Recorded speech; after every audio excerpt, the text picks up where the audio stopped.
Good afternoon, and thank you for being here. It's Legislative Day, which I take to mean most of this room reads statutes for a living. That's good, because I brought some. I want to open with a case. In 2022, the Commodity Futures Trading Commission sued an organization that, in the eyes of the law, did not exist.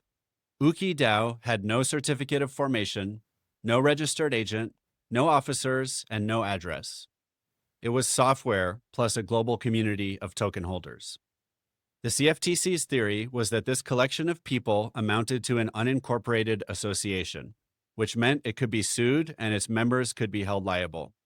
Because there was no front door to knock on, the commission served process through the help chat box on the organization's own website.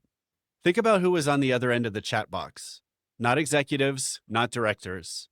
People who had bought a token and voted on governance proposals. Some of them had no idea that clicking yes on a proposal might connect them personally to a federal enforcement action. Several found out from a message in a customer support widget. That case is what this hour is really about. Not Uki specifically, but the underlying condition. Real organizations managing real money, coordinating real people that the law cannot see.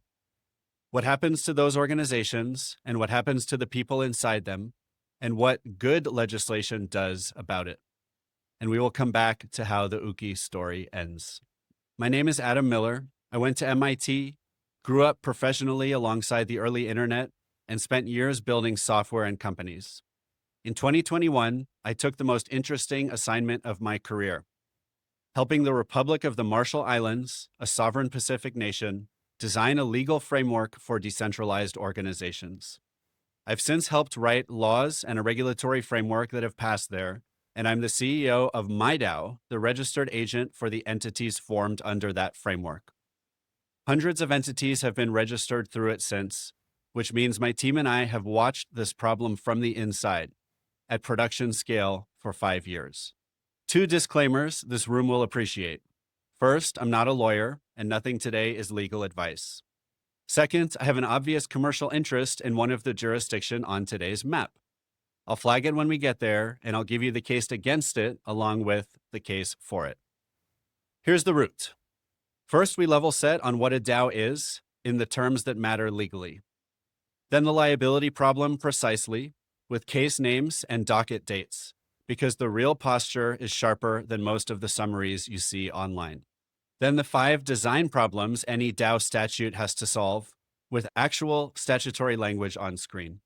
Then the jurisdiction map as it stands in mid-2026, states, federal, offshore, and we end with Maryland, what this state could do and why this particular week is the moment. Along the way, a few short videos, the 2 cases that define the liability problem, 16 years of legislative history, and the state-by-state scorecard. Let's level set. Here's the definition I use with lawyers, and it's a functional test. An organization is a DAO if it uses blockchain technology for at least one of 3 functions. 1, tracking who its members are. 2, making collective decisions, what we call governance in the industry. And 3, holding and moving its money. Membership, governance, and treasury. Any one of the 3 is enough, and the test covers everything from a 5-person community project to protocols securing billions of dollars.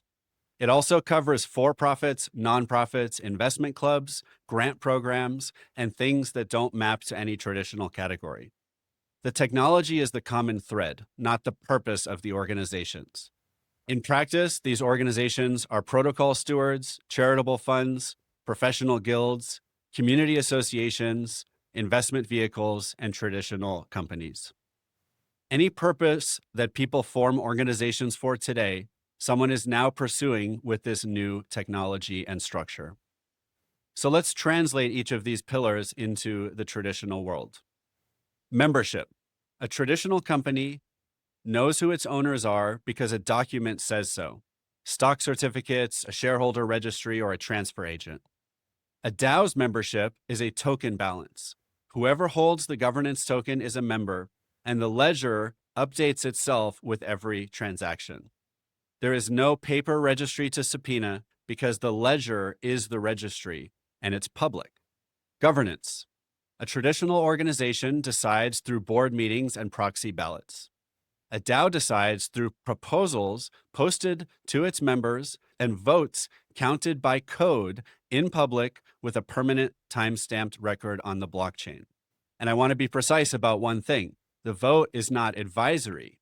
In many DAOs, the vote itself executes the decision with a smart contract. A smart contract, by the way, is a program deployed on a blockchain that runs exactly as written. It is, however, neither smart nor a contract, and both halves of that matter legally. It doesn't exercise judgment, and it doesn't need anyone's signature to execute. Think of it as self-enforcing plumbing for an organization. Treasury. In a traditional company, the CFO has signing authority over a bank account, and everyone trusts the CFO. In a DAO, governance controls the funds directly. The passing vote on the blockchain is the wire transfer. Side by side, it looks like this: paper registry versus token ledger, boardroom versus public code-counted votes, signatory versus direct governance control. Notice something about the left column. Every row has a human being in it with a name and a physical address. That's not incidental. It's how the law attaches. Liability, fiduciary duty, service of process, and tax obligations. All of it lands on named persons at fixed physical addresses. The right column replaces those persons with software. So the question underneath this entire field is simple to state. Where does the law attach now? To be clear, DAOs face every legal issue every other organization faces as well: contracting, employment, intellectual property, tax, etc. Nothing about being on-chain exempts anyone from any of it. What's different is that the usual attachment points, the named officers at fixed addresses, may not exist. There's a jurisdictional wrinkle stacked on top of that. The line I've used for years is that DAOs are like ships. They live everywhere and nowhere at the same time. A DAO's members might sit in 40 different countries. Its code runs on a network with no fixed location. Its treasury exists on every node of that network at once. Ask where it's headquartered, and the honest answer is nowhere. Ask where it can be sued, and the honest answer today is potentially everywhere. Every litigator in the room just saw both the plaintiff's opportunity and the defense nightmare in that one sentence. One note on scale, so nobody files this under boutique curiosity. By 2024, industry trackers counted something on the order of 50,000 DAOs. The count is imprecise by nature, but the order of magnitude is the point. Most are small, some govern software that handles billions of dollars. Most of the serious ones now do have legal entities. Plenty still do not, and every one of the unwrapped ones is living under the default rule we're about to spend some time on. So, organizations with members, money, and decisions, and no place to stand legally. Here is what the law does with that by default. This is the part that keeps people up at night. Let's start with the default rule because everything else in this talk exists because of it. When a group of people carries on a common enterprise without forming an entity, the law supplies one for them: the general partnership, or its cousin, the unincorporated association. Nobody signs up for it. Nobody files anything. It attaches simply by conduct. That default is a sensible rule for what it was built for.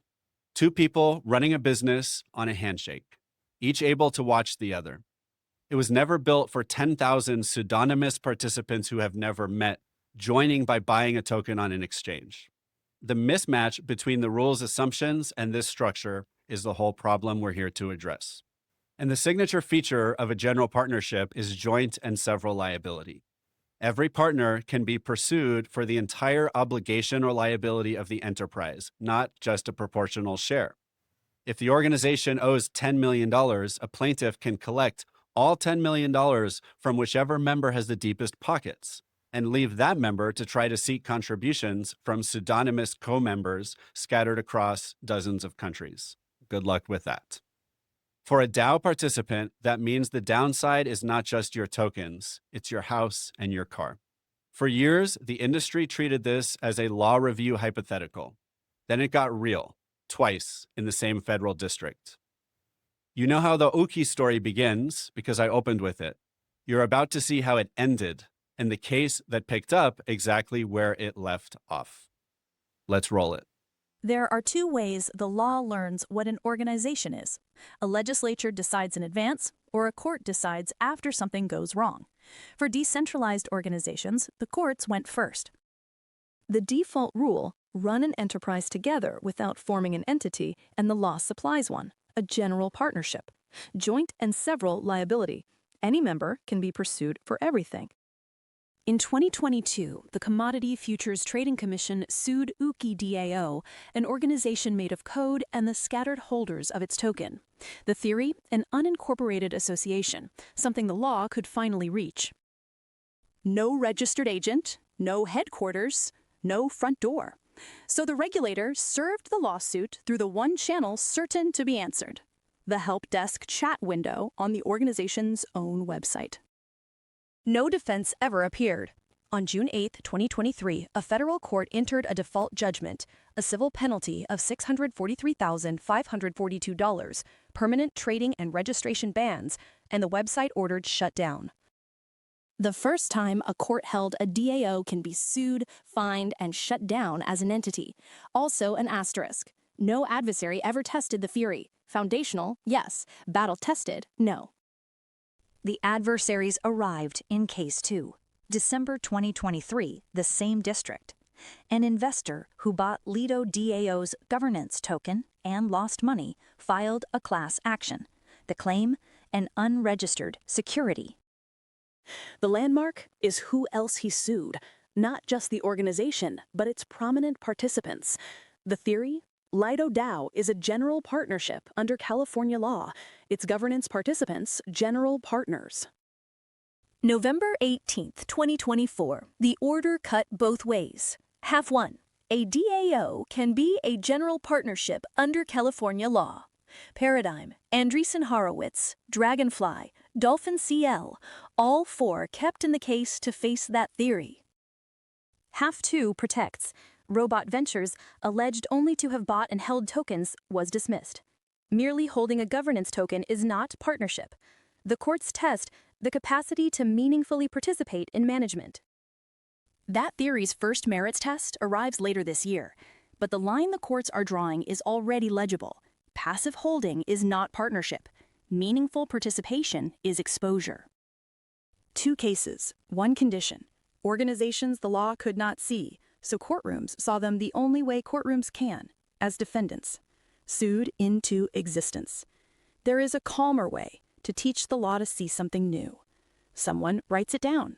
Welcome back. You now have both cases and both halves of the ruling that matters. Fact discovery closed this past February. Expert discovery closed in May. Summary judgment motions are due August 6th, 3 weeks after this talk. And the dispositive motion hearing is set for November 19th, 2026 before Judge Chabria in San Francisco. Understand what that means. The general partnership theory survived a motion to dismiss, a stage where the plaintiff's allegations are assumed true. It has never been tested on the merits anywhere. Its first merits test begins with those August filings and gets argued this November. Summary judgment is where the theory finally meets evidence instead of allegations, what these defendants actually did in governance, and whether it amounts to meaningful participation. If you advise anyone in this space, that hearing is the date to circle. 2 more data points to complete the picture. Sarkuni versus BZX DAO, Southern District of California, 2023. Another court let a partnership theory proceed, and it too dismissed the defendants who had no alleged participation. The same line emerged in a second courtroom. And one sentence that focuses the mind of every general counsel I've said it to. No court anywhere has rejected the DAO partnership theory as a matter of law. So take the line the video landed on. Passive holders are protected, meaningful participants are exposed. As doctrine that's coherent, it tracks the logic of partnership law. But think about what it does to incentives inside these organizations. The people a DAO most needs are its active, competent stewards, the ones who show up, draft the proposals, vote on the hard questions, and do the work. Under the emerging case law, those are precisely the people carrying the most personal risk, while the free riders are safe. If you advise a fund, a foundation, or anyone who votes in these systems, this is why the participation question keeps landing on your desk. The order gives you a direction, not a bright line. This is exactly backwards. The doctrine applied to unwrapped organizations punishes stewardship and rewards passivity. And that inversion, more than anything else, is what entity legislation exists to fix, giving people a lawful way to govern responsibly without betting their personal assets on it. Limited liability exists because legislatures decided a long time ago that people who build things shouldn't face unlimited personal ruin for participating. Every argument behind that decision applies here too, which sets up a question I want you to hold for the next few minutes. Entity law didn't always know how to do this. Someone had to teach the law to see an organization with no address, no officers, and no paper. So how did the law learn to see organizations like this? The answer is older than this industry. Watch this. Here's a question it took the law 16 years to answer. How do you give a legal home to an organization that exists everywhere and nowhere? Start in 2008. Vermont becomes the first state to allow a limited liability company to exist entirely in digital form. Members tracked digitally, decisions made digitally, records kept digitally. The first attempt to give a digital native organization a legal home. 2 years later, Harvard Law School's Berkman Center gives the idea a name, the Digital LLC. Their thesis? A company with no physical home could become the natural governance form for innovators scattered across the globe. Then the idea waits. The organizations it described barely existed yet. It takes a new technology, blockchains, to produce them at scale. Organizations run by tokens and code, with members on every continent and headquarters nowhere. 2021.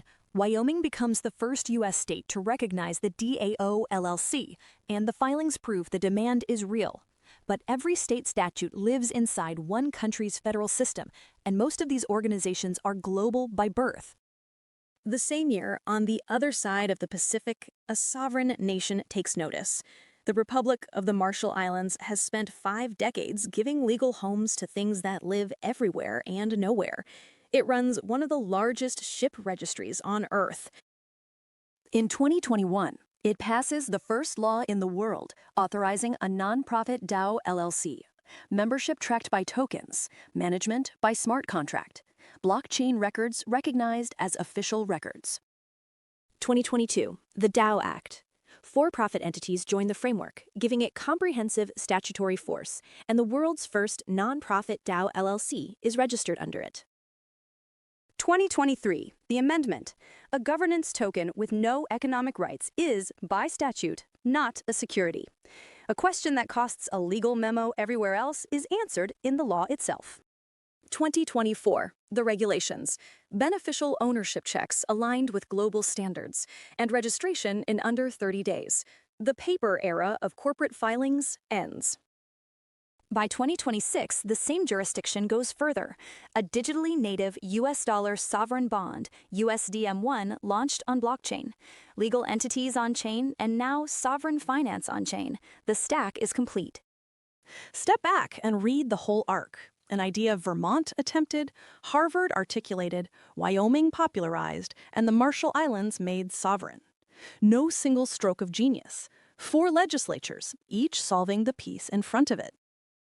16 years to teach the law to see organizations that live everywhere and nowhere at once. The arc is still bending. The next chapter belongs to whichever legislature moves next. Welcome back.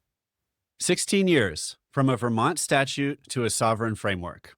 Now let's get concrete about what a working framework actually has to contain. There are 5 design problems, and for each one, I'm going to put real statutory language on screen, mostly from the Marshall Islands framework, because it's the one I helped create.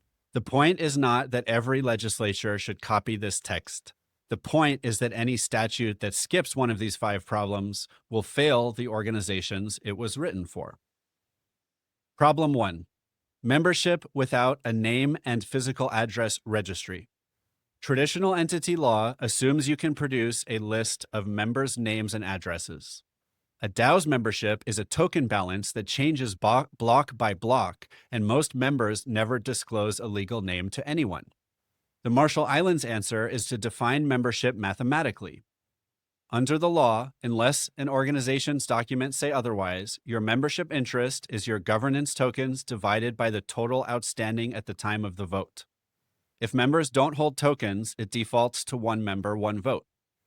Quorum defaults to a majority of the interests entitled to vote. Membership becomes something a court can compute from the ledger rather than something a registrar has to attest to. And note what the registry first alternative would demand, that the organization know who its members are, which it often cannot in the case of DAOs because members join by acquiring a token on an open market. A statute that demands the impossible gets ignored, not obeyed. Problem 2. Governance the law can see. This takes two moves. First, the operating agreement, or bylaws if it were not an LLC, can point to the on-chain governance contracts as the source of truth for the organization's actions. That sounds radical until you realize what it solves. Everywhere else, there's a static legal document trying to describe a living, upgradable governance system, and the two drift apart. Here, the legal document follows the on-chain reality. This is not hypothetical drafting either. One of the largest Oracle networks in this industry, Pith Network, runs its entity exactly this way, as do many others. The operating agreement simply points to the governance smart contracts as the source of truth for the actions of the LLC. Second, the law makes on-chain records official records.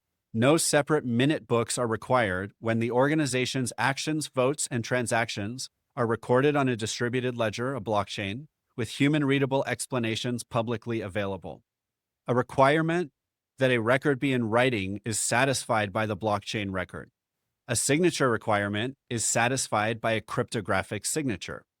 Notice what that does to evidence. The record you would normally have to subpoena is already public, time-stamped, and tamper evident. Problem 3, management without managers. This is the provision I get asked about the most, and it is genuinely one sentence, so let me just read it to you. Management of a decentralized autonomous organization shall be vested in its members if member managed, or the smart contract if algorithmically managed, unless otherwise provided for in the certificate of formation or limited liability company agreement. Algorithmic management means the smart contract can be the manager. No director is required, no officers, no human whose fiduciary duties can be invoked to override what the members actually voted for. And notice the closing clause. It's permissive. A DAO that wants human managers can have them.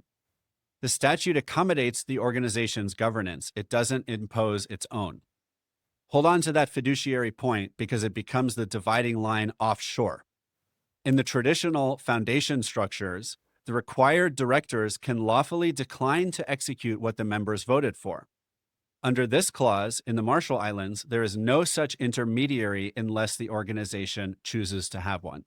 Problem 4. What is a governance token legally? Most jurisdictions leave this to case-by-case analysis, which means every project buys the same expensive memo. The 2023 amendment in the Marshall Islands answers it by economic substance. A governance token that confers no economic rights, meaning no right to distributions and no claim on assets, is not deemed a security under Marshall Islands law. And digital assets issued by a nonprofit DAO LLC to its members in advancing its nonprofit purpose are not deemed digital securities. That's statute, not an opinion letter. The logic is around economic substance. An instrument with no distributions and no claim on assets is not an investment. It's a voting right. Now, the caveat that binds Marshall Islands law only. United States securities analysis is a separate question under its own law. The design lesson stands either way. A legislature can say ex ante how it will classify a pure governance instrument and spare everyone litigation based on that point. Problem 5, compliance proportionate to structure. The 2024 Marshall Islands regulations require identification of beneficial owners at 25% or more of governance rights in line with FATF standards. The typical member holding a fraction of a percent provides no personal information at all. The compliance obligation sits at the entity level, not on every participant. The philosophy is privacy with compliance, not privacy as evasion. And for the compliance officers in the room, it's the same beneficial ownership logic you already apply in every other context. One clarification that matters to examiners: the threshold runs on beneficial ownership and control. So a nominee arrangement over a quarter of the supply still triggers disclosure. The same regulations standardize registration to under 30 days. Hold on to that detail because mechanics decide adoption, and in a few minutes, you'll see a state fail on exactly that point. So those are the 5: membership, visibility, management, token classification, proportionate compliance. That's the checklist. Keep it in hand while we tour the map because you can score every jurisdiction against it. Now the map.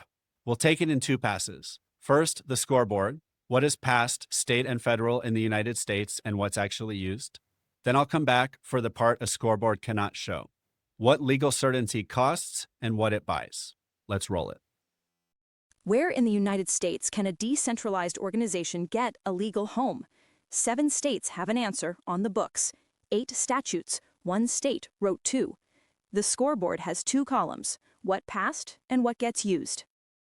Wyoming went first and wrote both entries. The 2021 Dow LLC created the category, a limited liability company built for token governance.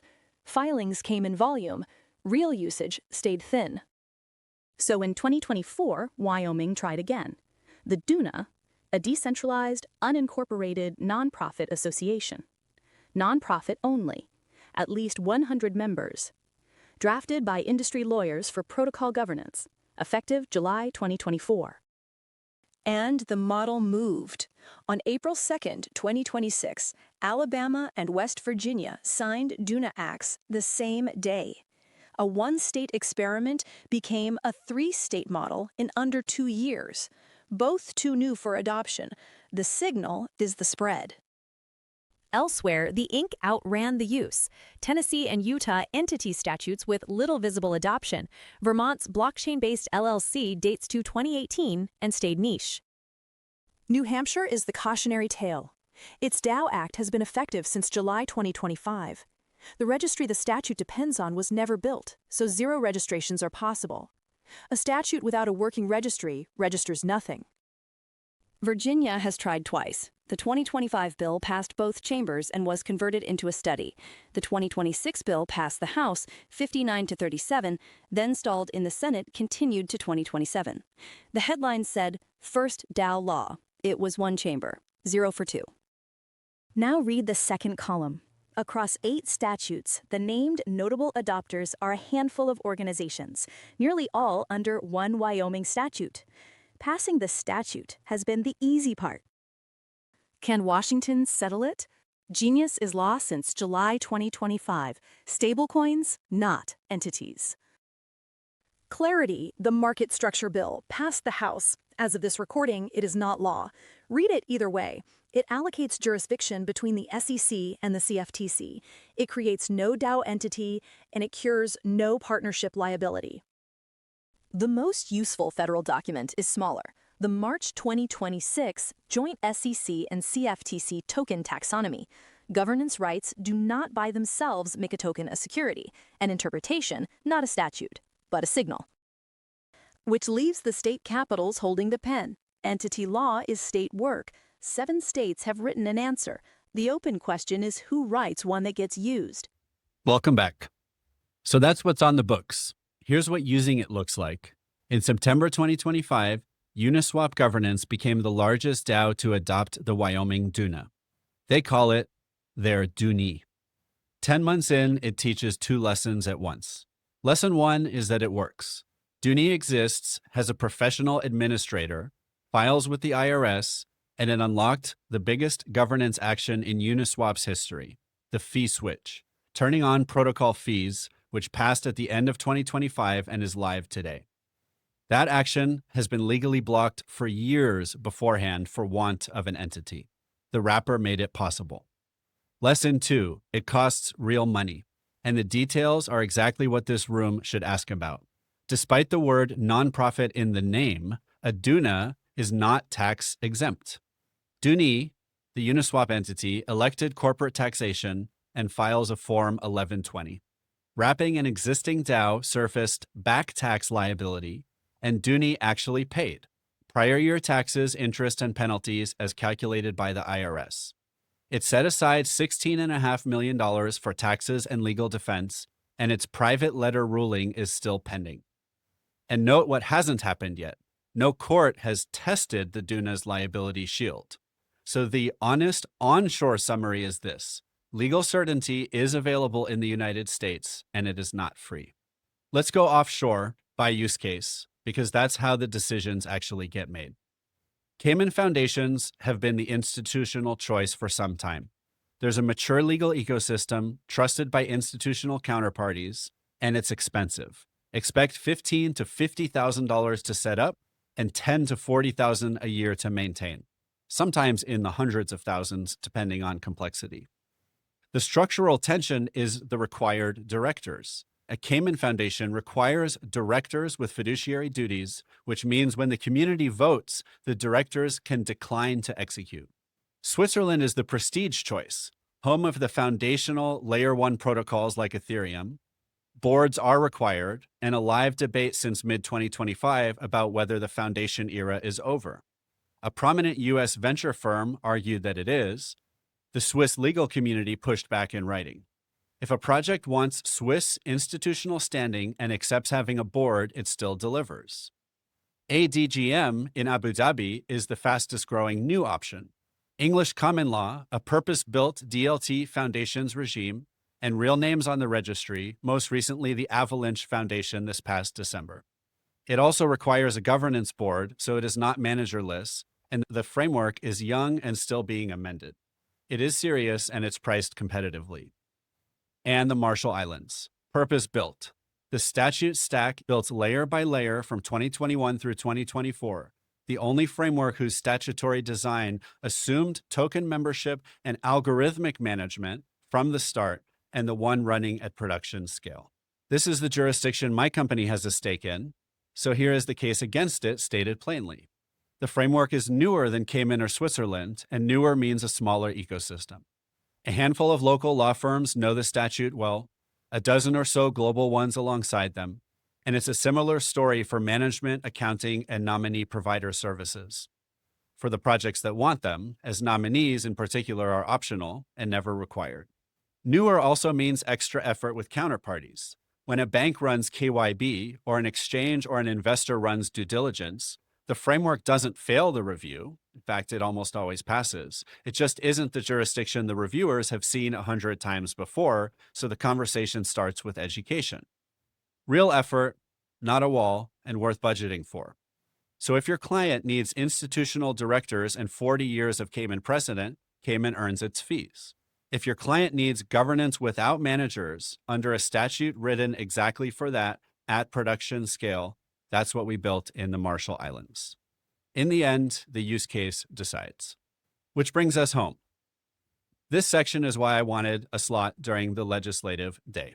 Maryland's brand new Digital Asset and Blockchain Technology Task Force, created this year and effective July 1st, convenes at the State Blockchain Bootcamp during this very blockchain week on this very campus.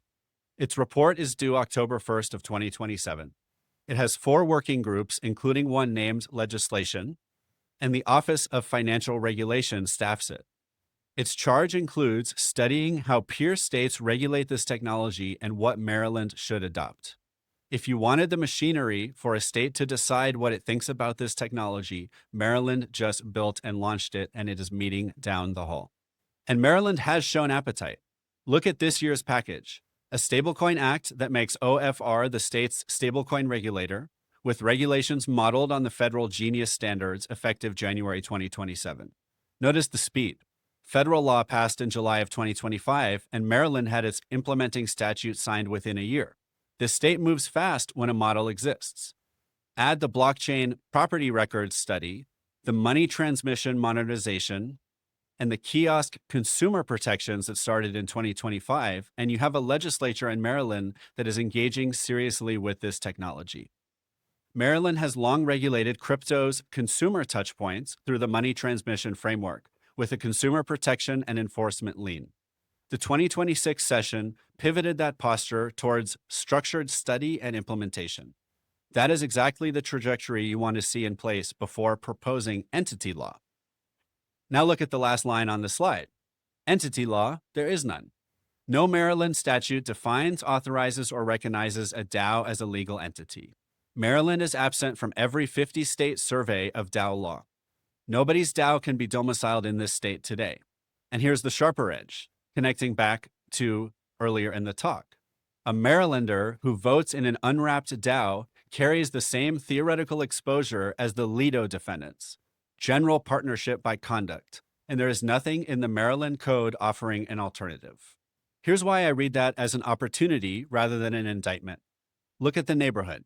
Virginia has tried twice and stalled twice, with a retry expected in 2027. Delaware, the state that owns American corporate law effectively, has no DAO statute and appointed its own blockchain task force in May, reporting in July of 2027. The district has nothing. The Mid-Atlantic seat is empty, an hour from Washington, at the exact moment federal market structure law is maturing.